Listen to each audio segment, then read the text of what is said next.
নাম মোসাম্মদ শিলতে আক্তার মিম। আমি inter first ইয়ারের স্টুডেন্ট। আমার রোল 1। আমি জোনাইল ডিগ্রি কলেজের একজন নিয়মিত শিক্ষার্থী। আমাদের এক দফা এক দাবি, সেটা হচ্ছে প্রিন্সিপালের পদত্যাগ। প্রিন্সিপাল গত 7 দিন ধরে কলেজে আসতেছে না। তিনি যদি অন্যায় না করে থাকে তাহলে তিনি কেন কলেজে আসবেন না? এটা তো ছাত্রীদের সাথে অন্যায় হয়েছে, ছাত্রীদের সাথে একদমই অন্যায় হয়েছে। কারণ আমরা তাকে বলছিলাম আমাদের সাথে বসে কথা বলার জন্য, এমনকি প্রত্যেকটা টিচারও তাকে বলছিল যে যাতে তিনি তাদের সাথে কথা বলে, কিন্তু সে সেটা না করে তার ঘরের মধ্যে লুকিয়ে বসে আছে।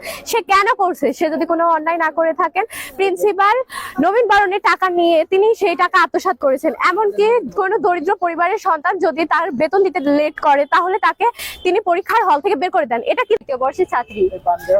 আমাদের কলেজে নবীনবরণ অনুষ্ঠান উপলক্ষে প্রতি বছর প্রিন্সিপাল স্যার টাকা উত্তোলন করেন, কিন্তু ঠিক মতো নবীনবরণ অনুষ্ঠানটাও হয় না।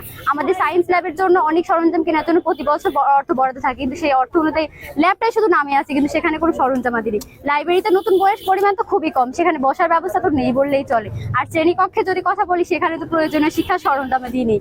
সেখানে আমাদের ঠিক মতো কোনো হোয়াইট বোর্ড নেই, সেখানে বসার জন্য যে ঠিক মতো চেয়ারগুলো সেগুলোও পাওয়া যায় না। এজন্য আপনাদের কি দাবি জানাচ্ছেন? আমাদের এক দফা এক দাবি প্রিন্সিপাল স্যারের পদত্যাগ।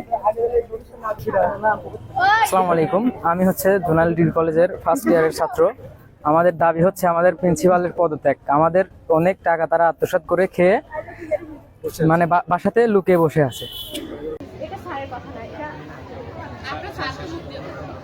আমাদের কলেজে একজন নতুন শিক্ষকের দায়িত্ব দেওয়া হচ্ছে, কলেজের সুন্দরভাবে পরিচালনা করছি। আমরা আপনাদের কলেজের বিষয়টা দেখছি। আমরা